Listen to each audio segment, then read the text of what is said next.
Thank you so much for checking into the Culture Report. I have a special edition episode that I wanted to talk about from a story that comes from out of Opelika, Alabama.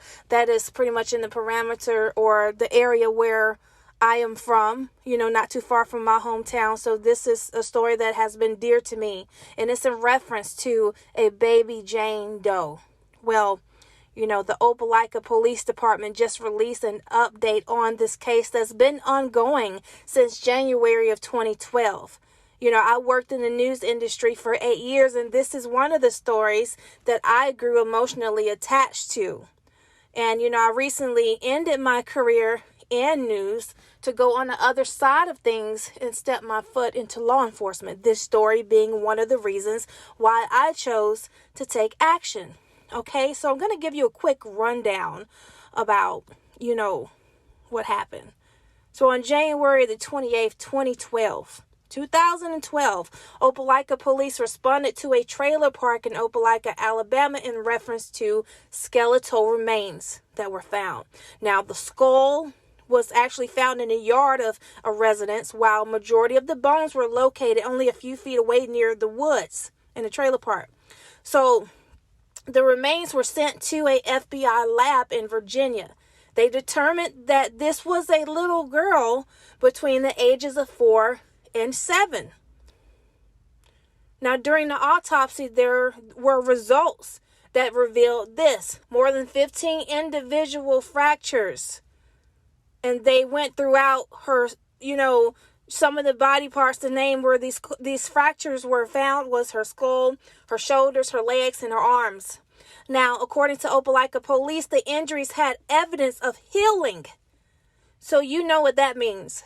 These injuries occurred sometimes before her death. If those wounds had the chance to heal. So some of these fractures were before her death. Quite some time before her death, if they had a chance to heal, like I said. Now, the medical examiner believed that Baby Jane Doe may have been malnourished and blind in her left eye due to a fracture in her eye socket. Okay, Baby Jane Doe's death was determined to be a homicide, and they also projected her death to happen between the summer of 2010 up into 2011. All these years have passed, and the whole community just received closure. All right, so previously, Opelika Police Department attempted to create a DNA profile for Baby Jane Doe to, get to the bottom of things to see can they get any leads. But at that time, it was not a success because of the condition of the remains.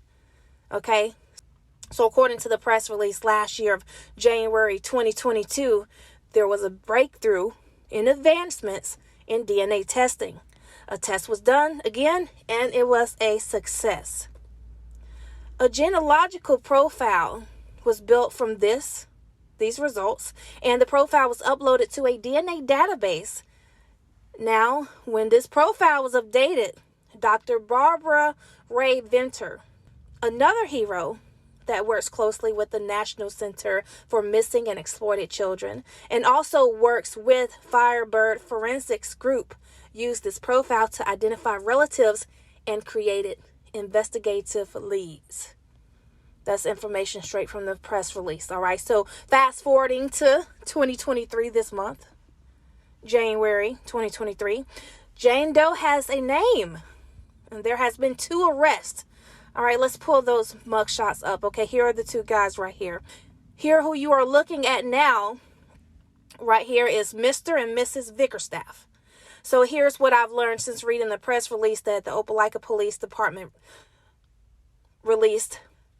Mr. Lamar Vickerstaff Jr. was born and raised in Opelika, Alabama, and later joined the United States Navy. Also in the photo beside him is his wife, Ruth Vickerstaff. They've been married since May of 2006. So Ruth Vickerstaff told detectives that she did not know his daughter or who may be the mother of Baby Jane Doe. Now, Dr. Ray Venter, remember the doctor I just mentioned that worked with Firebird Forensics Group and the National Center for Missing and Exploited Children, she was able to determine several possible matches for Baby Jane Doe's mother, and according to the press release, detectives were able to cut the results down to a woman living in Maryland. In December of 2022, detectives then met with the woman, 37-year-old Sherry Wiggins, who indeed says that she was the biological mother of Baby Jane Doe. Miss Wiggins is from Norfolk, Virginia. I guess that kind of makes sense since he was in the Navy. That's a big naval area. And she shared that she gave birth to a little girl named Amari Jovea Wiggins in January of 2006. The lady then showed detectives documents showing that Lamar and Ruth Bickerstaff obtained legal and physical custody of her daughter in 2009. You see this timeline? Are you following?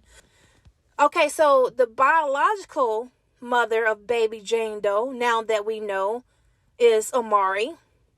She says that she's been paying child support since 2009.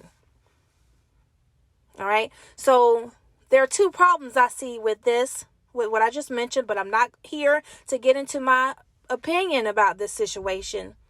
I just wanted to give an update on this story. But I am, however, curious about what you think about this. All right, so I also read on the press release that Wednesday, January 17th, 2023, Lamar and Ruth Bickerstaff were arrested in Jacksonville, Florida. Lamar Bickerstaff was charged with felony murder, and Ruth was arrested for failure to report a missing child. These two are expected to be extradited to Lee County, Alabama. All right, so I do want to say this is an ongoing investigation still. If you have any information or anything that you know about these two, you can be more than welcome to contact the Opelika Police Department Detective Division at 334-705-5220. And I got that information from the press release from the Opelika Police Department.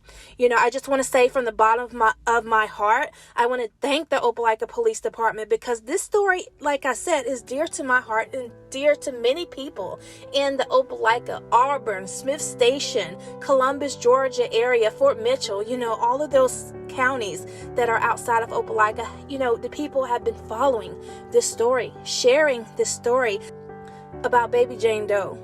And now we are able to give her a name, her name. The Opelika Police Department have been diligent and working hard, and you all set the bar. We can't thank you enough. Thank you for giving this sweet girl her name and giving her name back as of who she was. And we will continue to honor and remember Amari's life.